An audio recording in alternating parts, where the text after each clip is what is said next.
A'udzubillahi minasyaitonirrajim. Bismillahirrahmanirrahim. Assalamualaikum warahmatullahi wabarakatuh. Kembali lagi di channel Sampul Hitam. Untuk cerita kali ini masih melanjutkan cerita yang sebelumnya yang berjudul Pesugihan Mertua Dipaksa Menyusui Tuyul. Bagaimanakah untuk kelanjutan cerita kali ini? Ini dia kisahnya. Selamat mendengarkan. Hari ini toko gak begitu ramai.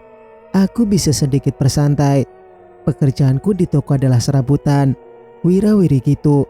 Aku sering bolak-balik rumah, gudang dan toko naik motor. Pokoknya kalau ada kurang-kurang atau tambahan, itu tugasku. Yod, antar ibu pulang dulu, kata ibu pada Mas Yudi. Masih setengah 4 sore. Ibu udah mau pulang. Gak mungkin lah kalau capek. Tokonya sepi kok tadi. Aku yang sedang menimbang gula pasir dan duduk di lantai sama Mbak Indah. Diam saja. Ada apa, Bu? Capek toh? Tanya Mas Yudi yang segera mendekati ibunya. Bocah-bocah minta jalan, minta gendong. Suara Bu Yati, ibu mertuaku, pelan. Bola mataku bergerak ke atas. Gak salah dengar aku. Bocah-bocah siapa ya? Minta jalan-jalan sama gendong. Ibu kan belum punya cucu. Setelah Bu Yati dan Mas Yudi pergi, aku berdiri. Ku cari suamiku. Itu dia di luar, sedang ngobrol dengan para pegawainya. Sebentar lagi toko tutup. Mas, tanganku melambai. Gegas Mas Harun berjalan ke arahku. Kenapa, Dek? Tanya suamiku sambil menginjak putung rokok pakai sendalnya. Ibu pulang. Tadi bilang mau jalan-jalan sama gendong bocah. Maksudnya apa ya, Mas? Keningku mengerut. Yo ndak tahu. Kok tanya saya? Jawab suamiku cepat. Aku mendelik. Dasar suami deso. Apa-apa nggak tahu. Ayo pulang saja, Dek, ajak suamiku. Aku mengangguk. Setelah karyawan pulang, aku dan suamiku juga pulang. Berboncengan dengan suamiku, aku lebih banyak diam. Pingin nanya sih tentang uang 1 tas tadi, tapi kurungkan. Paling juga jawaban suamiku gak mutu. Aku sudah tahu itu. Di jalan kampung dekat rumah, aku dan Mas Harun berpapasan dengan ibu mertua. Beliau tampak sedang berjalan-jalan. Mas Harun memperlambat laju motornya untuk sekedar menyapa. Kulihat ibuku berjalan di depan. Di belakangnya sekitar 3 meteran ada Mas Yudi mengikuti. Bukan masalah bila Mas Yudi dan ibunya tidak berjalan beriringan. Aku justru melihat ibu yang tampak aneh. Jalannya ibu membungkuk. Kedua tangannya bertaut ke belakang punggung. Ibu mertua seperti sedang menggendong beban berat. Apa ya? Aku pernah dengar sih. Katanya kalau perempuan berjalan membungkuk dan tangannya dilipat ke belakang seperti menggendong sesuatu, sebenarnya sedang menggendong makhluk tak kasat mata yang berwujud tuyul.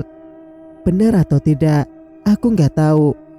Ibu mertuaku kok begitu. Apa dia sedang menggendong tuyul juga? Entahlah. Kepalaku menggeleng sendiri. Mana mungkin ibu mertua miara tuyul? Orang almarhum suaminya saja bergelar haji. Sampai rumah, segera aku membersihkan diri, lalu memasak buat makan malam. Menjelang maghrib, ibu dan Mas Yudi baru masuk rumah. Mereka langsung menuju kamar khusus. Mataku mengawasi. Sebenarnya kamar itu isinya apa sih? Jadi penasaran aku. Lagi asik menggoreng telur, Mbak Uri datang. Dia mengambil cangkir dan membuat teh manis. Aku menoleh. Kuamati tulang berbalut kulit ini. Sedah, kurusnya. Mbak sakit ya? Tanyaku. Mbak Uri menggeleng, tapi tidak menatapku. Tambah kurus loh, ujarku sambil meraih piring dari rak. Mbak Uri tidak menjawab. Digenggamnya cangkir tak erat. Netraku melirik. Mbak Uri seperti sedang berpikir sesuatu. Oh iya mbak, aku memutar tubuhku menghadap istri kakak iparku ini. Kalau malam Jumat itu, mbak di terapi apa sama ibu? Kok sepertinya sakit banget gitu?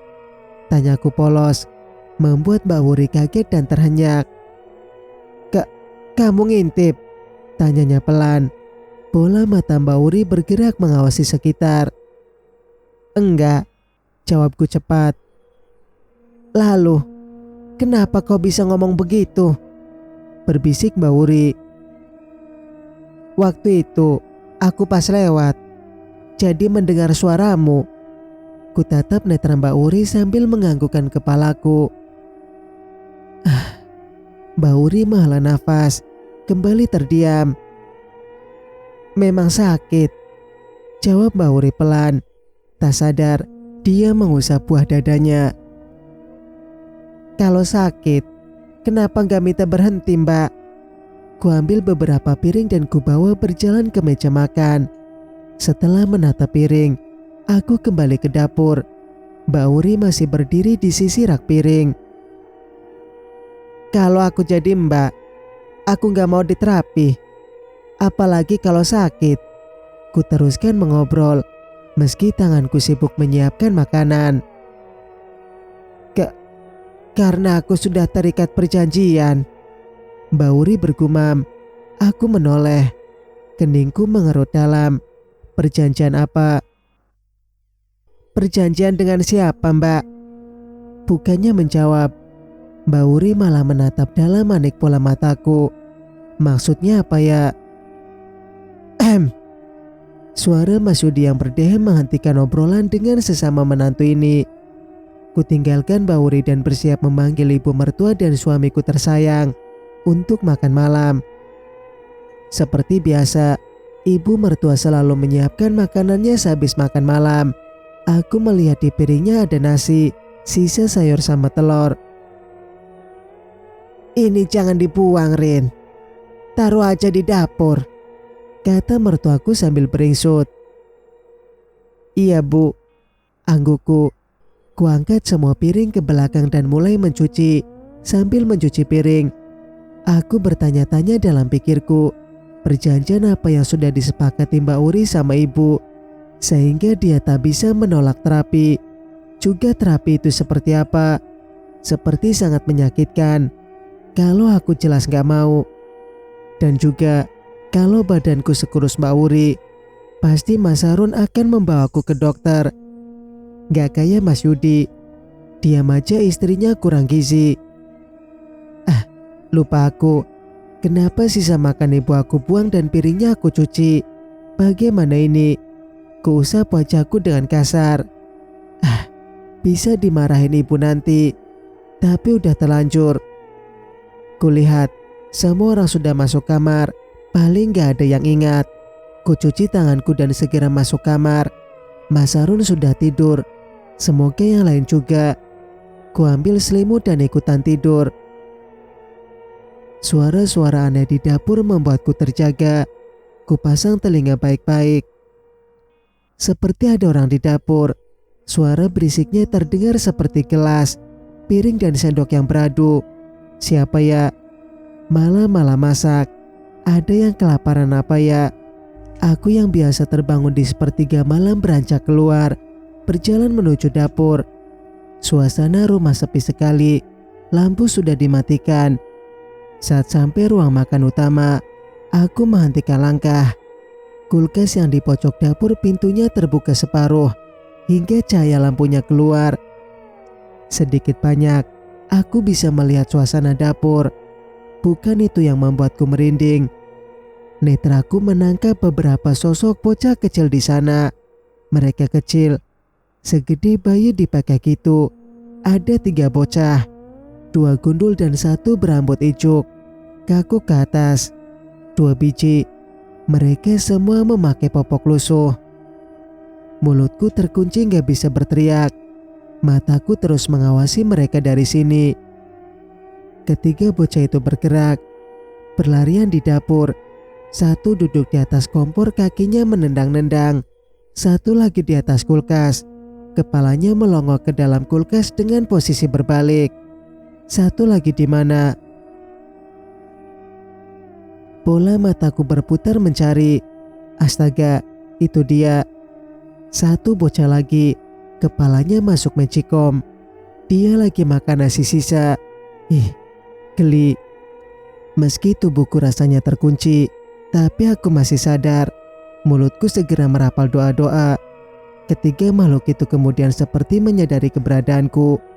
Serempak tiga bocah itu menoleh padaku. Satu makhluk yang duduk di atas kompor melompat turun. Dia berjalan mendekat ke arahku. Tubuhku menegang, kelopak mataku melebar. Ketakutan melanda, membuat denyut jantungku menjadi cepat. Ya Allah, tolonglah hamba. Beranjak hanya sekitar 2 meter dariku, aku bisa melihat wujud mereka. Apakah ini yang disebut tuyul?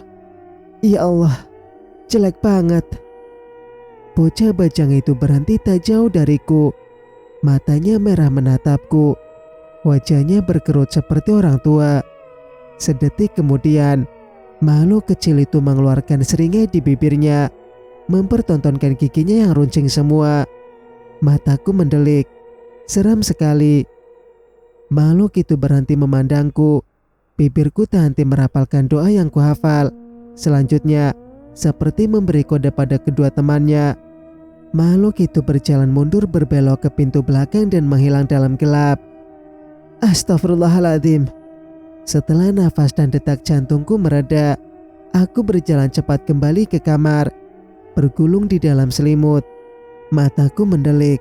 Aku berpikir, sepertinya ibu mertuaku tahu tentang makhluk-makhluk menakutkan itu. Makanya, dia selalu menyisakan makan malamnya. Kupikir, untuk makanan mereka. Besok akan kubuang semua nasi sisa magicom tadi. Singkat cerita, hari Minggu, toko buka setengah hari, tapi gudang tidak. Biasanya, aku dan Mas Harun berangkat siang.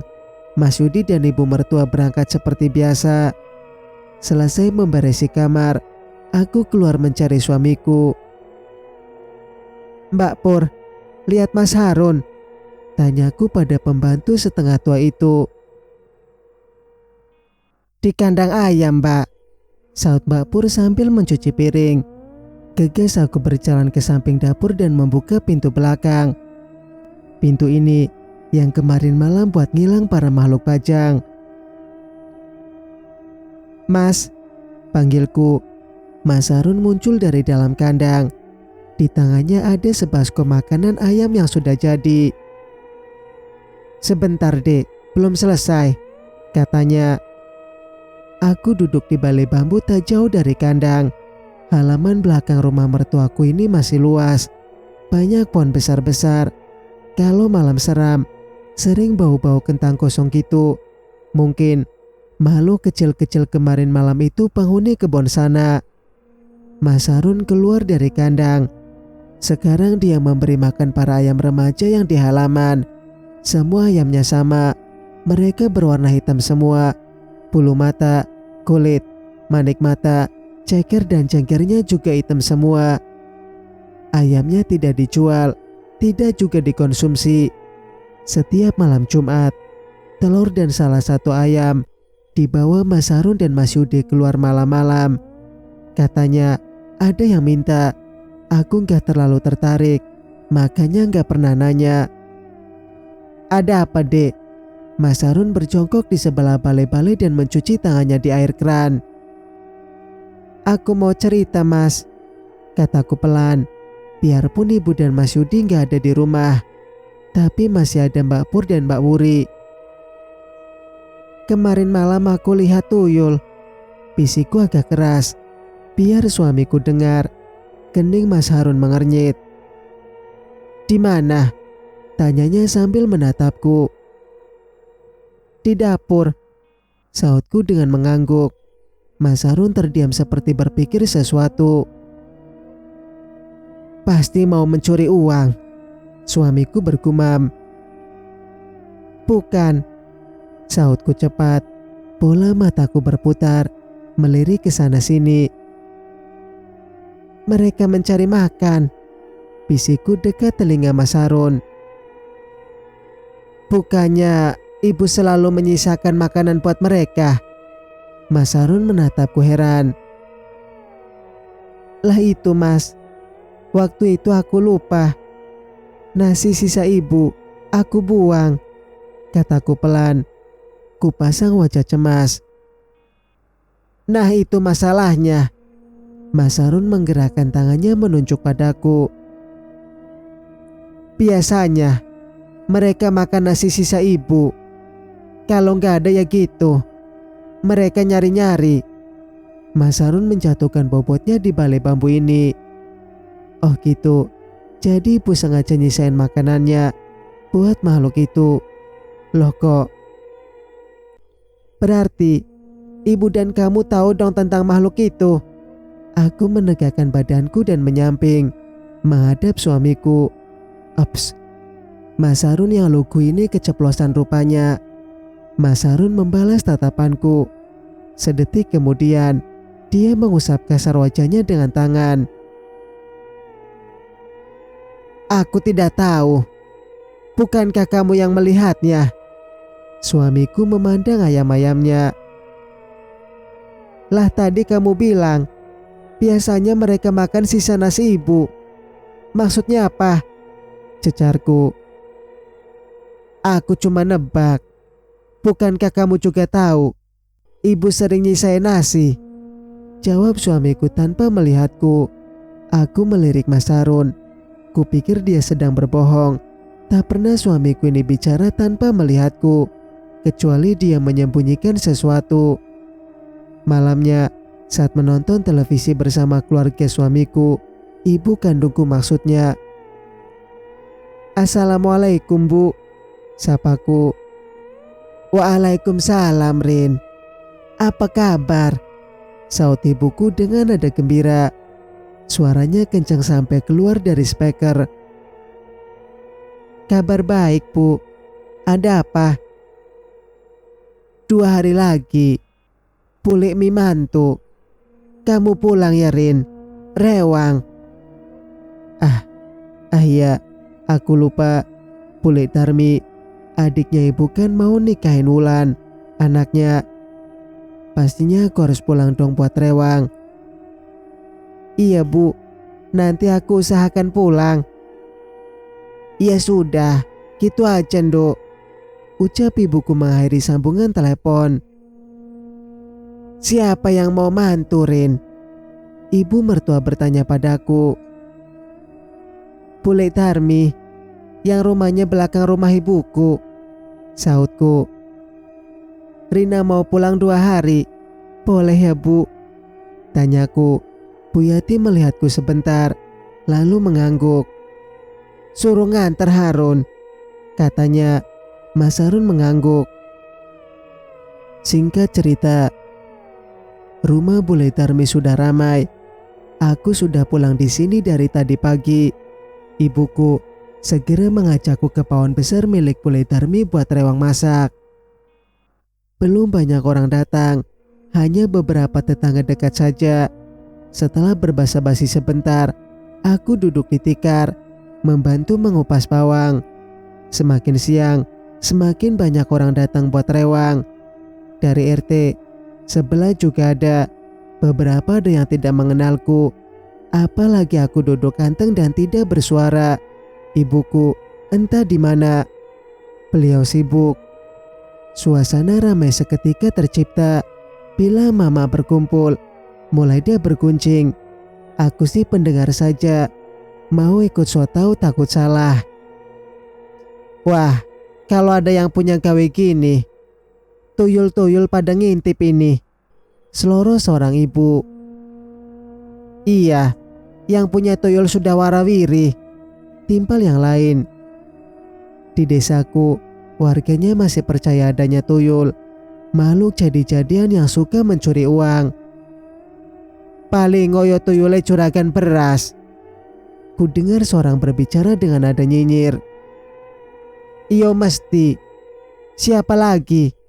Sudah kaya kau memelihara tuyul, saut yang lain. Juragan beras, Yang mereka omongin siapa ya? Secara juragan beras terkaya di desaku adalah ibu mertuaku. Kan biar tambah kaya, Bu. Terdengar suara tawa riuh. Aku menghela nafas. Nanti kalau nyumbang, amplopnya dipisah loh ya. Kembali mereka berguncing. Loh, memangnya kenapa, Bu? Tanya yang lain. Nanti hilang semua kalau kecampur.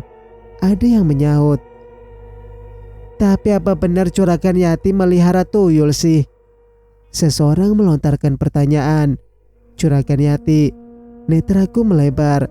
Itu kan nama ibu mertuaku. Shh. Seseorang seperti memberi kode untuk diam. Rupanya sudah ada yang menyadari keberadaanku sebagai menantu keluarga juragan Yati.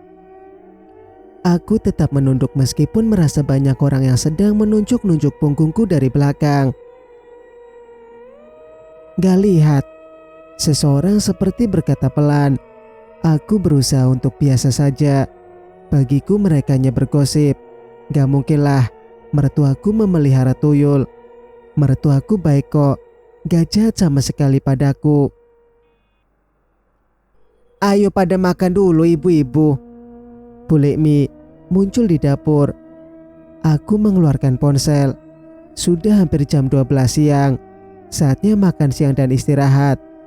Aku juga mau pulang. Mau sholat zuhur. Rina, itu kunjungan buat mertuamu. Tolong diantar dulu. Ujar Bule Mi padaku. Nggih Bule, tak sholat dulu. Aku sholat di rumahku sendiri. Soalnya di tempat Bule Mi ramai. Mukenanya mengantri. Keluar dari kamar sholat, aku melihat ibuku di dapur. Rina, itu kunjungan buat mertuamu. Antar dulu sana. Ibuku menunjuk rantang susun di meja dapur. Aku mengangguk. Kunjungan adalah kiriman makanan yang agak banyak. Atau ukurannya bisa buat makan satu keluarga lah. Isinya nasi, sayur, lauk dan snack khas orang punya gawe.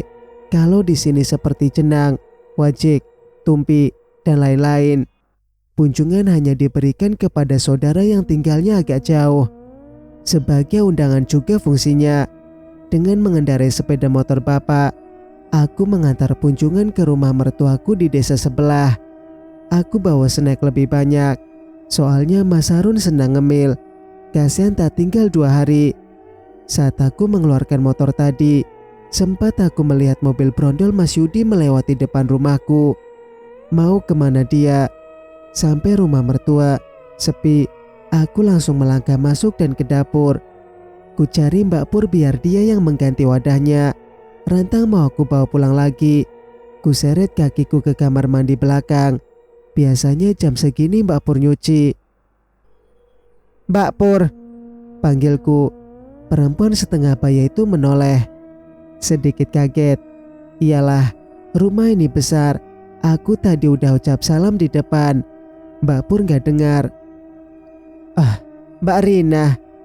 Sampai gak tahu aku. Mbak Pur yang lagi jongkok mendongak. Kenapa nyuci manual Mbak? Tanyaku heran. Biasanya pakai mesin cuci. Mesinnya rusak Mbak. Gilingnya lambat. Mbak Pur menjawab sambil meneruskan menyikat pakaian basah. Netraku melirik mesin cuci di samping tempat cuci ini. Mesin cuci tua. Udah pada kropos. Rusak servis terus. Beli baru napa. Pelit Mas Yudi itu. Entar aku bilang Mas Harun biar diserviskan. Mbak Pur mengangguk. Oh iya Mbak, aku bawa kunjungan. Entar tolong diganti wadahnya. Gak usah tergesa, aku mau beresin kamar dulu, kataku sambil berlalu. Iya Mbak. Berjalan masuk ke rumah utama. Niatnya mau ke kamarku, mau beres-beres lah. Mas Harun itu ngelipat selimut aja gak bisa kok. Sepi, semua pada ke toko. Musim orang punya gawe. Toko ibu mertua semakin ramai. Sembako dan berasnya laris manis. Mbak Wuriko juga gak kelihatan. Apa ikut ke toko juga. Alhamdulillah kalau dia udah sehat. Mbak Wuri bisa bantu ibu jadi kasir. Kakiku berhenti di kamar rahasia atau kamar khusus. Ada anak kunci menempel di lubang kunci. Pasti Mas Yudi atau ibu lupa membawanya. Secara kalau pagi gak ada aku, ibu bikin sarapan, Mas Harun ngasih makan ayam, Mas Yudi manasin mobil dan Mbak Wuri bersih-bersih. Ini kunci pasti ketinggalan. Isinya apa sih kamar ini? Mereka melarangku masuk sini. Kenapa? Mbak Wuri aja yang sama-sama menantu boleh masuk.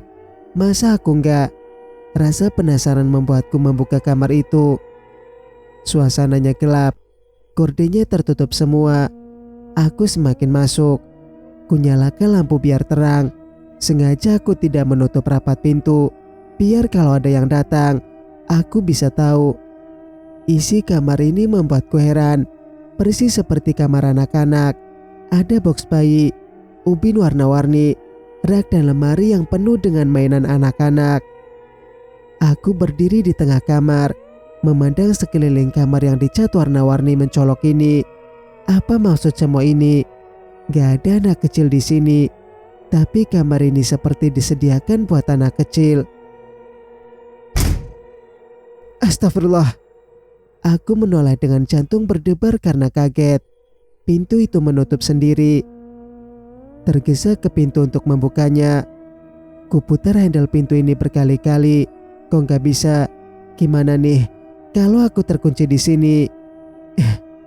Aku mencoba lagi membukanya. Panik melanda tiba-tiba.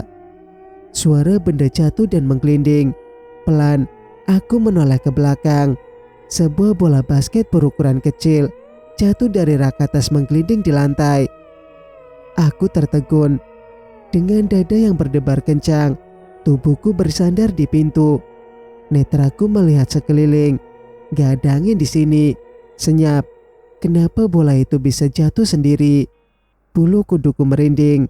Aku merasa tidak sendirian di kamar ini. Ada siapa di sini? Bersambung. Nantikan kelanjutan ceritanya di video berikutnya. Mas Sukir pamit. Wassalamualaikum warahmatullahi wabarakatuh.